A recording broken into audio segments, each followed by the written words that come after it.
My name is Dominic Moore, and I want to thank you all for tuning in to the second, possibly third best thing you'll hear all week. We have a great show for you today, and that includes a top-notch film review that goes someplace that no man has ever gone before. Clever. Not really. As well as the box office results for last week. This is the I've Had Better Movies podcast. James, inform the fandom of which movie we shall be inquiring about today. Well, if you didn't get the reference, Star Trek Beyond, the third of the reboot. Yep. This film, it sees, for the first time, we actually see Star Trek in the, I wouldn't say continuity of the TV show, but the basic concept of the TV show is that this crew is out on these exploring missions. They're on a 5-year mission. And this film is the first time that actually takes place during that 5-year mission. The previous films were like a first mission type deal, and the mission right before they go on to the 5-year mission. It starts off with Kirk and some of the crew kind of struggling with the loneliness / mundaneness of space. For me, it was a really nice kind of connective tissue throughout the entire film that these characters were struggling with the idea of complacency and deciding why, or trying to remember why they joined Starfleet in the first place, or what their initial feelings were for their goals, and they kind of lost a little bit of that drive. Some things happen, and then there's a ship that goes down on a planet inside of this nebula. It's kind of an unsearched area of space. The Enterprise goes in, they're attacked, get taken down, and it turns out that it was all a trap waiting for them to come in so that then the bad guy, who is played by Idris Elba, and his swarm of killer ship things can attack a giant space station. That's the basic plot of the film. If you want to know more, Google it. I'm sure they'll tell you it, and somebody has done a better spoiler job than I have of explaining it. But James, what are your thoughts on the film? Should we start off with negatives? There's probably not too many. Yeah, let's start off with the negatives, because both James and I actually, spoilers, did like this film, which is kind of a rarity nowadays when we review movies on the I've Had Better Movies podcast. Yeah, what are you going to do? Can't agree on everything. So yeah, let's start off with some negatives. Now, we are going to differ on this part of it, but one of the big things that I'm not sure if I didn't like it, but it just didn't feel right to me. We didn't get as much screen time with Chris Pine and Zachary Quinto, and I kind of missed the Kirk and Spock duo. I get what you're saying, and there's definitely an absence you feel, especially when the connective tissue that I spoke about earlier, because both Spock, spoilers, again, this is a review, obviously there's going to be spoilers throughout, both Spock and Kirk, Chris Pine and Zachary Quinto, are thinking about leaving Starfleet. And neither one of them has told the other one, but they both are afraid to because they're kind of best friends and they work so well together. So I get that, and it did feel odd, especially at the end where it's like, maybe if you focused on their relationship a little bit more, it would have hit home a little harder. But at the same time, the previous two films for me were so focused on that Kirk-Spock relationship, it was nice to see it branch out. And it also opened the door for my man, the best part of this film, Karl Urban. I agree. Karl Urban is a definite positive in this film. Yeah. We'll touch more on him later, but that was just my counteract to your point. Do you have any other negatives? This isn't so much a negative. I thought about this after we left the theater, and the moment that John Cho and Sulu's character, when they first got back to Yorktown, you know where I'm going with this, right? Yeah. Quite a large story across the internet over the past couple of weeks. Yeah. They, at first in the beginning when they're talking, when Kirk is narrating about being on the ship for 3 years and they're all kind of worn out and tired, you see a picture of Sulu's daughter next to his computer monitor screen or touch screen or whatever they call it in Star Trek. And so you get the sense that, he has children and they're making sacrifices. I think Kirk even says that they're making sacrifices. And I think that's an important part because it shows, relatability to the character. But then they get to this Yorktown, which is like a space station, and Sulu sees the daughter, hugs her, and then he walks away with another man, which is completely fine. I've got no problem with it. I'm just waiting for the point to where this isn't a big deal and it's just normal. And I'm curious, is that point ever going to come? Well, I feel like they tried to make it normal. Like, there's not some big thing we don't get going up to John Cho and you're like, Sulu, you're gay. He's like, I know, right? Yeah. There's never any of that moment. That is good. They try to, like, underplay it a little bit. Like, he's not out there and in your face. So I thought it was handled well. The internet did not like it. That's what I'm going at. The movie did a nice job of it. The internet obviously talked about it. Yeah, and I think it's going more that way. Like, you see it more and more now in TV shows. Like, you just have random characters who are gay and things like that. Like, I watched The Flash on CW, and the police captain is gay in that television show. They kind of beat you over the head with it. Like, every time he walks into a room, it's like, me and my husband. Like, yeah. Like, you don't really need to do it. Like, mention he's gay once, and I get it. Like, but so I think it's an effort to kind of make that more regular in the film. Also, it's good. Who knows? You always hate to, like, kind of poke holes in things, but there's always the potential that the filmmakers / marketers were like, you know what? We make Sulu gay. We have this scene in it. We're going to get a lot of buzz going into the movie. That's true. Because it conveniently, like, it popped out, like, a week before the movie came out. Like, that's when I saw the internet blow up about it. I was like, okay, so everybody's talking about Star Trek Beyond. So yeah, that is definite, probably true, and I'm sure they thought about it going into it. Like, hey, this is good for publicity, and it's definitely going to help us out. Yeah. Some of my negatives. The first one, it's a small nitpicky thing, to be honest, but you didn't like Kirk's hair?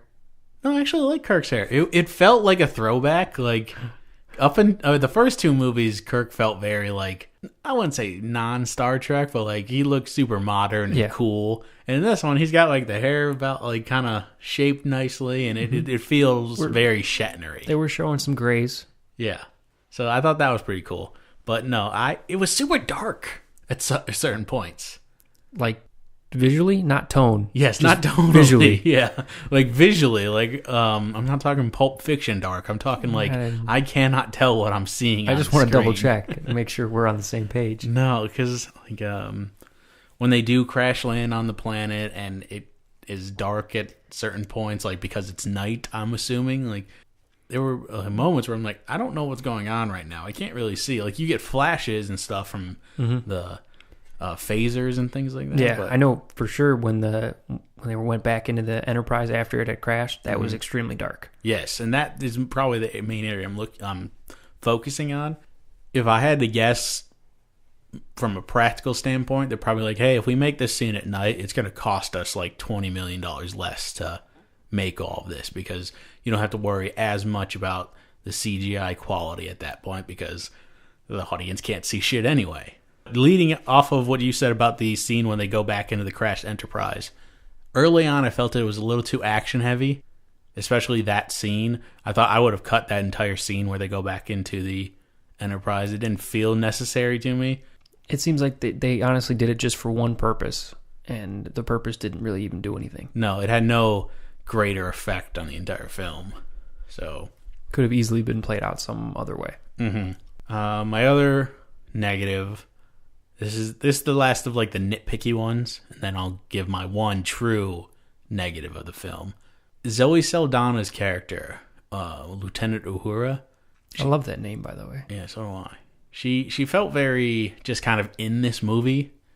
Her character didn't have a whole lot to do. She's not quite a damsel in distress because she's with the rest of the crew and all that, and she does throw some punches, and she has a very nice moment where she kind of sacrifices herself. Not that she dies, but, kind of gives herself up so Kirk can go free. There was that. But aside from that, she kind of just felt like she was in this movie. It feels like her character is regressing a bit, because she was a major player in the first two films-ish. I agree completely with that.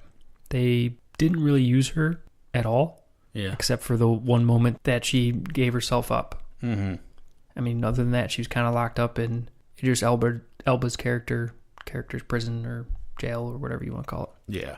So that's like my last kind of nitpicky one. My big gripe is actually Idris Elba. As much as I love the man, and he's probably the most talented actor in this film, I do not like some of the choices they made. I hate the idea. I hate his voice. The growliness and there was a lot of times, much like it was too dark for me to see at certain points, when he was talking, there was several points where I'm like, I have no idea what he just said. So I'm just going to look at what everybody else is doing and get context clues. Like, okay, he's the bad guy. He wants to do something. That's good enough. I don't really need to know what he said. Yeah, I honestly don't even understand the reason he did what he did. Yeah. That was nothing. Do you know? He, again, major spoiler here, but he was a former Starfleet captain who, before Starfleet, because they're a peacekeeping armada, they're not a war tribe or a war group or anything like that. He was a soldier before that in a different group, and in a very general Zod for Man of Steel way, like, I was born to be a soldier. I was born to fight. You took away my fight, and now I have nothing to live for.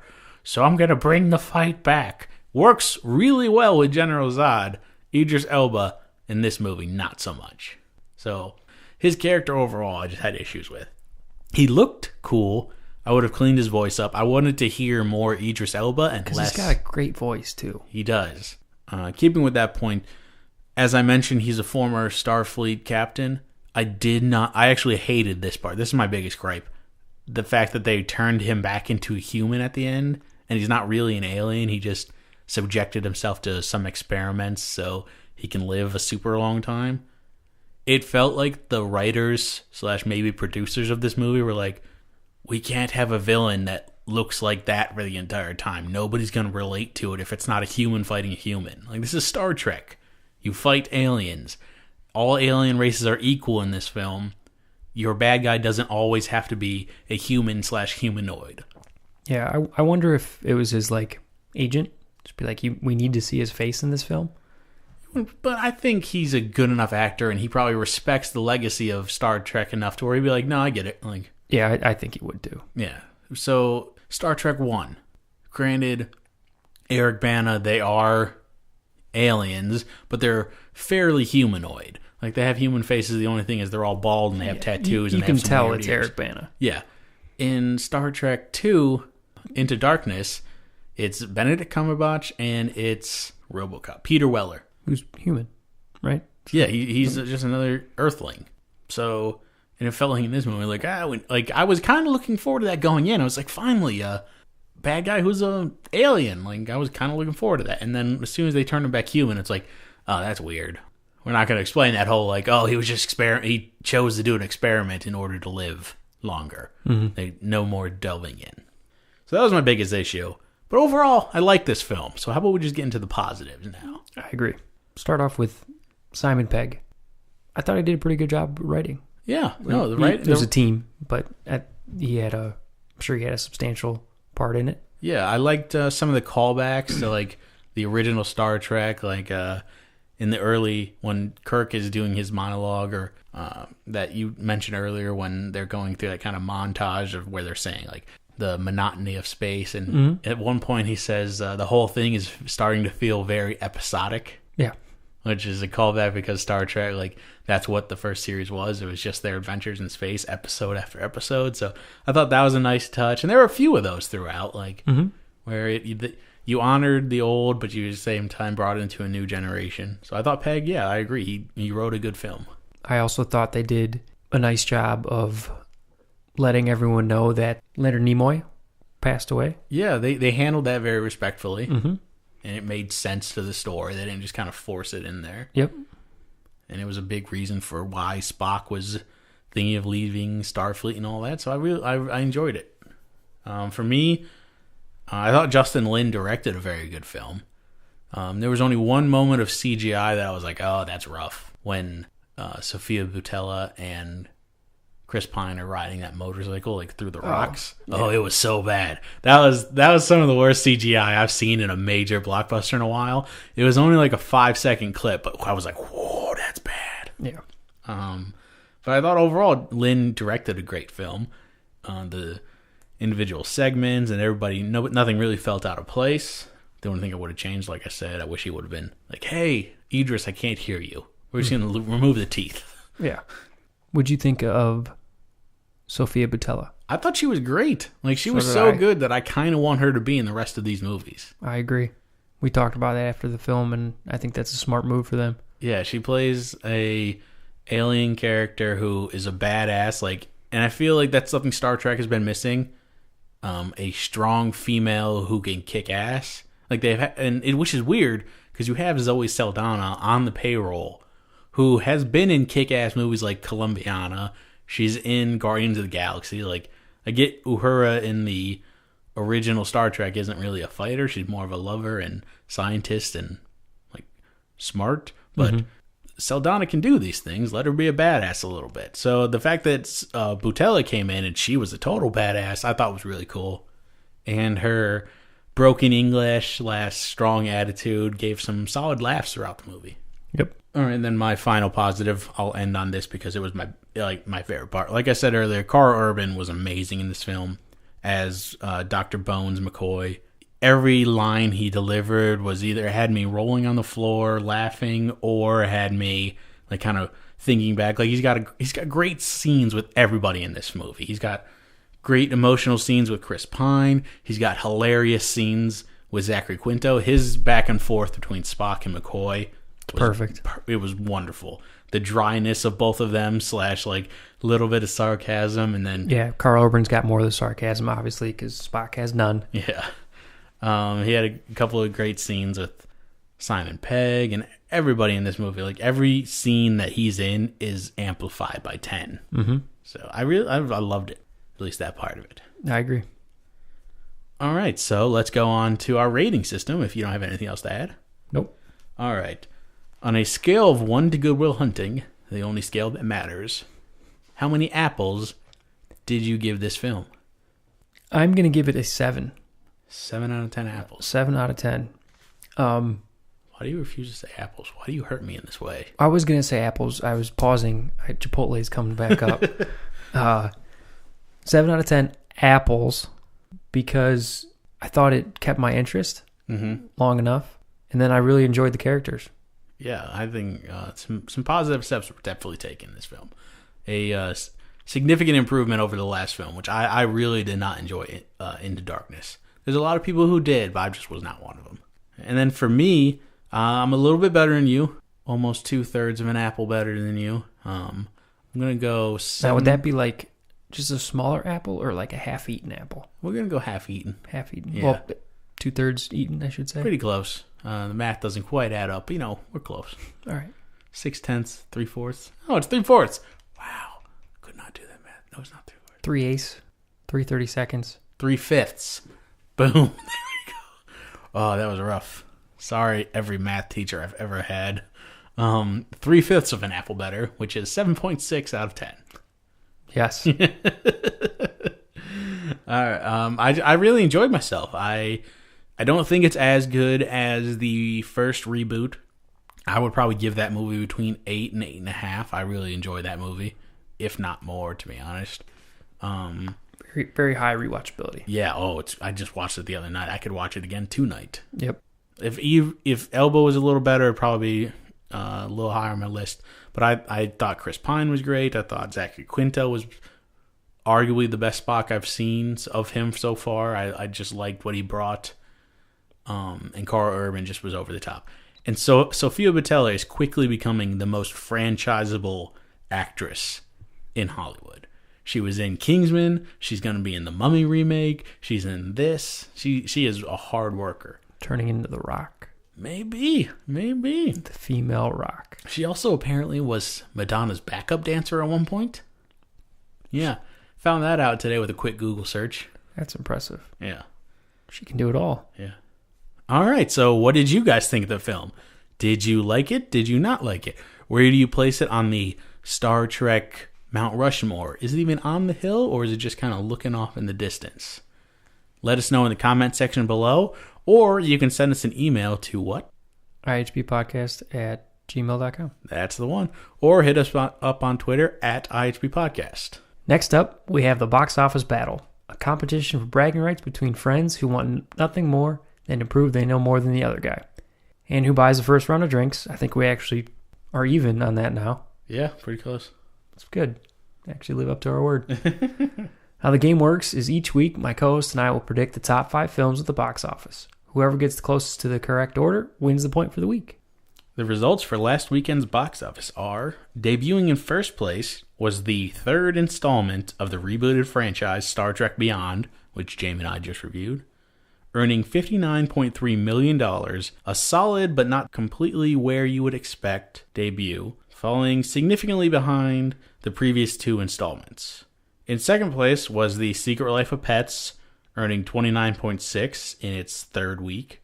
Third place went to Economic Monster, Lights Out, earning $21.6 million against only a $5 million budget.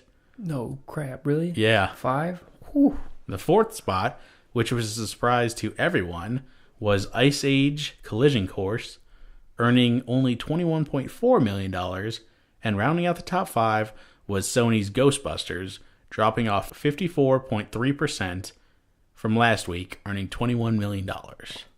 James, did somebody get back on the winning ways? You did. I did. You did a nice job. Yeah. I put too much faith into Ice Age, just like the rest of the world. Yeah. I mean, I had it going number 2. You had it going number 1. I just happened to get lucky and had the faith in the Trekkies. You did. Some other news and notes. In seventh spot was Finding Dory, earning $7.2 million, $783 globally now. 8 was Legend of Tarzan, $6.6 million, $263 globally. And 9 was Mike and Dave Need Wedding Dates, which earned $4.4 this week and is up to $50 million globally. Not too bad. No, not at all. I have zero input because I was very, very, very wrong.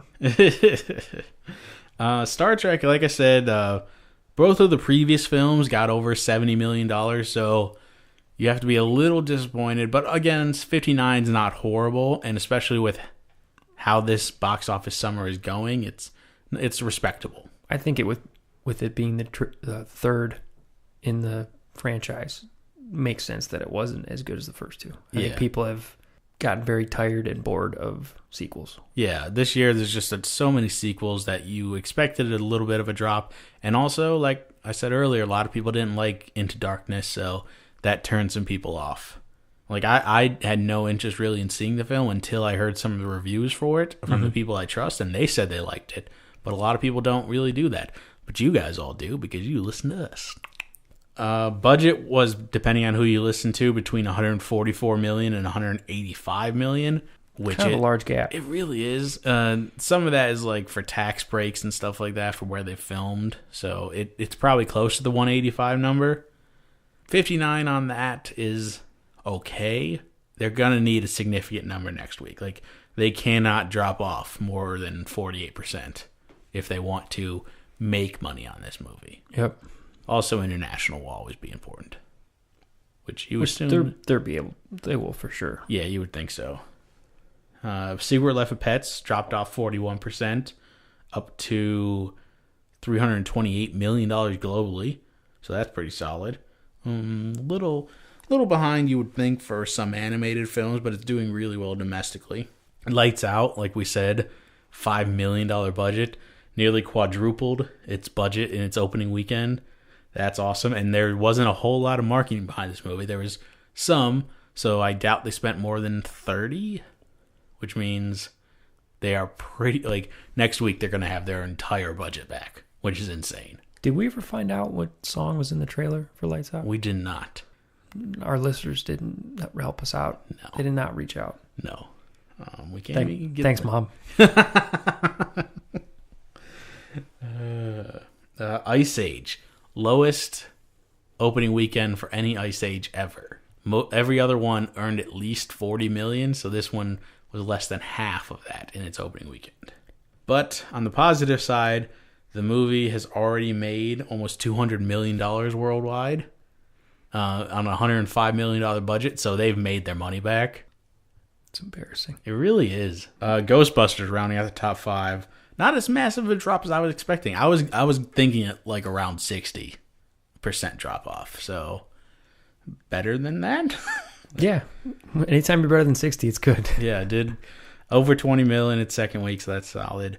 $144 million budget at 125 worldwide now, but it's open in pretty much all of its markets. Yeah, not looking too good. Yeah, so they have a few more weeks solid. They'll get close to breaking even. Going into the third week, right? The next week will be the third week. So they're going to have to do some work, but at the same time, I still think it gets a sequel because it's such a franchisable thing. They'll retool next time, and the main thing, you just got to lower that budget. Yeah, it should not be that high. I mean, the CGI wasn't incredible, right?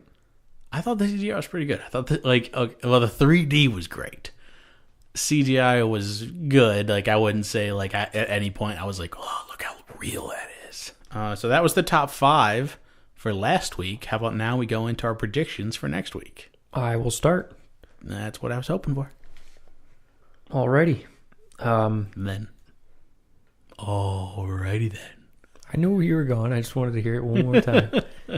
So for my top 5 this week, I have got Jason Bourne at number 1, Star Trek at number 2, because it's probably going to drop off 50. I'm hoping less. I really am. I'm hoping for that 45 range because I think it deserves it, and it's getting good word of mouth. So high 20s. I'm hoping, but more likely it'll be around 50. Okay. Then Bad Moms at 3.